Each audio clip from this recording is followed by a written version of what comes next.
I am Shay, a 39-year-old housewife. After graduating from college, I worked hard leveraging my qualifications, but in my late 20s, I was hospitalized with a serious illness and unfortunately had to quit my job. However, after being discharged, I met my current husband through a friend and got married. I've been supporting my busy husband as a housewife. When we got married, both my husband and I were 30 years old, so we immediately started trying for a child. We struggled to conceive, but in our second year of marriage, I finally got pregnant. To our surprise, it was twins. My husband was overjoyed to have 2 children at once. During my pregnancy, we spent a busy but happy time preparing baby supplies for 2 and moving to a bigger house. We discussed names every day, but our happy days didn't last long. The husband I trusted so much betrayed me in an unimaginable way. My pregnancy was progressing smoothly, but at 7 months, I was diagnosed with threatened preterm labor and hospitalized again. I was on a 24-hour drip, praying every day that both babies would be born healthy. My husband, always busy with work, rarely visited me. Despite my anxiety, I managed to hold on until the due date and gave birth successfully. Childcare was far more challenging than I expected. Not only was I inexperienced, but I also had 2 babies to take care of, and my biggest problem was that my husband was hardly ever home. Since the children were born, my husband's work had become even busier. He worked overtime almost every day and often went on business trips even on weekends. I wanted to ask my parents for help, but they lived far away, so I had to rely on my in-laws. However, they were still working and could only help occasionally. My husband, saying he was working, left most of the housework and childcare to me. I was exhausted from a lack of sleep every day. My husband was so happy when I got pregnant. Had his feelings changed after the birth? Even though he was busy with work, he had no sense of fatherhood and treated childcare as someone else's problem. I was alone day and night, dealing with 2 crying babies, and often found myself in tears. One day, my frustration exploded. That day, one of the twins had a fever, and I was busy nursing him. The other one was fine, so taking them to the hospital was tough. In such a situation, my husband casually said, "I'm going to be home late today because of a party." "Can you really go drinking at such a difficult time?" I glared at him. Moreover, it wasn't a business-related gathering but a private drinking party with a college friend. My husband didn't understand why I was angry and said, "I don't need dinner tonight, thanks."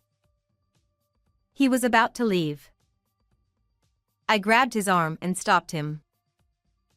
When he looked puzzled, I pleaded, "Please come home early today."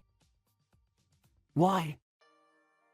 He looked genuinely confused, which irritated me even more. "For the children's sake, please cancel the party." He pouted and said, "Why do I have to be so restricted? Then he said, I have my men's gatherings. You're a housewife, so you should handle the kids. Stop relying on me." No matter how much I begged, I couldn't change his mind. Left alone at home, I wondered what marriage really meant as I took care of the twins by myself. Since that day, my husband's attitude towards me grew colder. My husband worked more overtime and spent less time at home. Even when he was home, we barely spoke. When I talked to him, he only gave curt replies, playing with his phone during meals. He even started sleeping in a different room from me and the kids. There was no time for us as a couple. Whether he held a grudge against me for asking him not to go to the drinking party or had other issues at work, He never explained why he was so grumpy. Initially, I was concerned about my husband's changes, but as I got caught up in childcare, I gradually stopped caring about his moods. Despite this, as the children grew, childcare became easier. I got used to it, and I started to feel more at ease. After being a housewife for so long, maybe it's time to put the kids in daycare and go back to work? Just as I was thinking this, something happened. One night, after putting the kids to bed, I returned to the living room to find my husband sitting at the table, lost in thought. For once, he spoke to me first. I have something to discuss. Wondering what it could be, I sat across from him at the table. Then, he said something unbelievable. I've fallen in love with someone else, so I want a divorce. I was speechless. We had just settled into a stable life with our twins, and now he said this? He wanted to leave me and live with her. Apparently, my husband's indifference to our home was partly because he had another woman. He admitted he had been seeing her since I was pregnant. While I was fighting for my life and raising our children, my husband was engrossed in an affair. He claimed to be busy with work, coming home late and going on trips, but he was likely with her. I can't forgive this. I felt a surge of anger and wanted to grab him. But then I thought better of it. Getting angry wouldn't change his mind. His love for me was gone, and he had decided to be with his affair partner. Clinging to such a man would only make me miserable. Even if I forced him to stay, we wouldn't be happy. I felt my heart grow cold and sat back down. I told him, I don't mind getting divorced, but I will demand alimony and child support. I decided to end things cleanly and live with my children. I was ready to go back to work and had prepared to be independent. As long as I solved the financial issue, I'd be fine without him. But then he said something unbelievable. Why should I have to pay alimony? I replied, because the divorce is your fault due to your affair. He argued. No, the divorce is your fault. He claimed that he cheated because I was too focused on the kids and neglected him, needing another woman to fill the void. I was stunned. Prioritizing himself over our children was utterly selfish. Despite being a father, he left the twins' care to me and ignored them. How could I possibly pay attention to him? Yet he insisted. I'm the victim here. I won't pay alimony. Then he stormed out. A few days later, he called me. I'm bringing a lawyer tomorrow, so be ready. He sounded triumphant. He had hired a lawyer to fight me over alimony. But I wasn't worried. No matter how skilled the lawyer was, I had no intention of losing. The next day, as promised, my husband arrived with a woman who introduced herself as a lawyer. They seemed unusually close, probably already acquainted. She looked about my age, around 40. I felt I had seen her somewhere before. As soon as she entered the house, she handed me a business card and said, I'm Rachel, an attorney. I'm here to demand alimony from you. The moment I took the card, I realized everything. Ah, I see how it is. I understood and knew I could end this now. All right, if you're ready for this, I won't hold back. I silently stared at the business card, and my husband must have thought he had one. He exchanged a triumphant look with the woman posing as a lawyer. See, since the lawyer says so, you have to pay the money. The woman who claimed to be a lawyer twisted her lips into a smug smile. feeling a deep sense of contempt for her vulgar expression. I spoke to her. What a coincidence. I am also a lawyer. What? The smile instantly vanished from the fake lawyer's face. I continued. The business card you just gave me is actually mine. She was speechless, her face turning pale. I continued.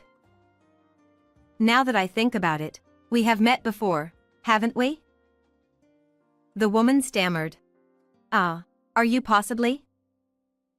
She muttered while staring at my face. Sweat began to bead on her forehead. My husband, still clueless about what was happening, watched our exchange in a panic. But as soon as I showed him the business card, he turned pale and exclaimed, Ah. Yes, I used to be a lawyer. About 10 years ago, I worked at a law firm, and the woman posing as a lawyer had come for a free consultation. No wonder her face seemed familiar. At the time, she sought advice on repaying her debts. I listened to her story and gave her some advice, but she never returned to the office after taking my business card. I had been worried about her because she seemed quite distressed. Later, I was hospitalized due to an illness and temporarily deregistered as a lawyer, so I had completely forgotten about her. I never expected to meet her again like this.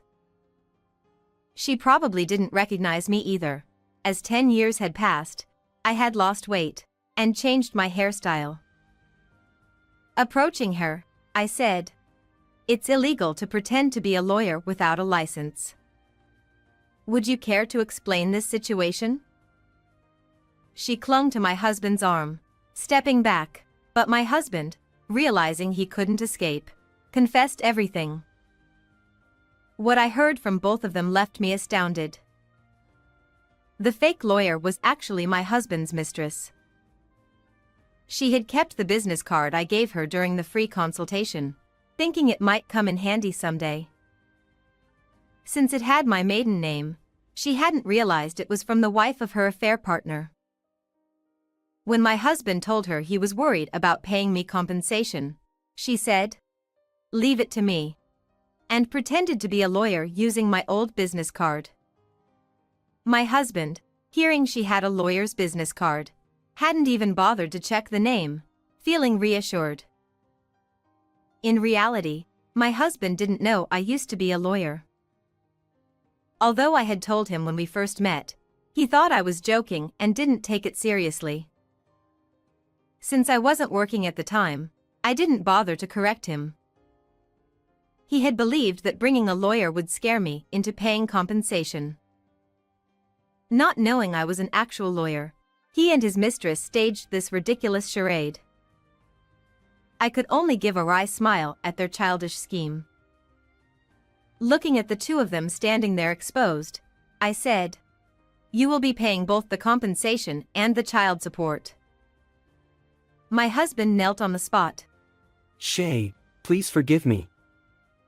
Let's not get divorced. He pleaded with me, hands clasped together. I was shocked. Even with his mistress standing right there, he suddenly switched sides. I glanced at the woman, who glared at him with a demonic expression. I understood her feelings well. She had gone to the trouble of pretending to be a lawyer for him, only to be cast aside when the plan failed. My husband, oblivious to her presence, clung to me and shouted, "Shay, I need you. Let's be a family again. The kids need a father, too, right? So please, spare me the compensation."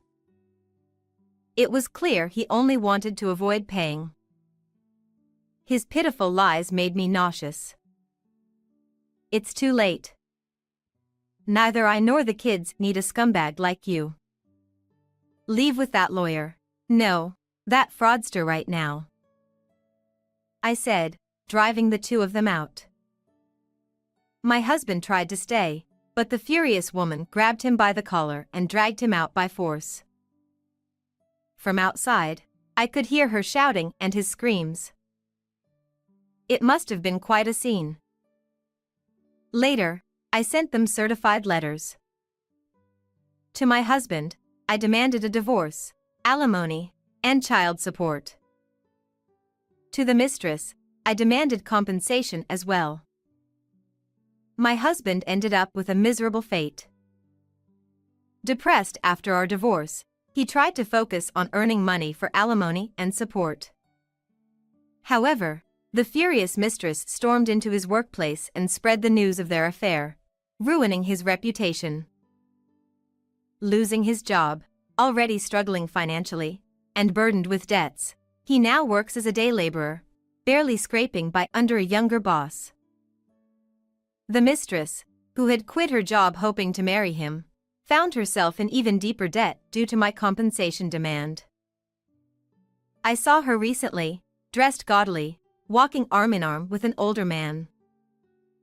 She was likely heading to work at a girls' bar. It's a fitting end for the two who tried to scam me. As for me, I re-registered with the Bar Association and got a job at a law firm. I placed my kids in daycare and returned to work as a lawyer. Though the long hiatus poses challenges, helping those in need is rewarding. I want to show my children what it means to live independently and proudly. Well, everyone, goodbye for now. Thank you for staying with me until the end. How did you like today's story? Please subscribe to the channel. See you in the next video.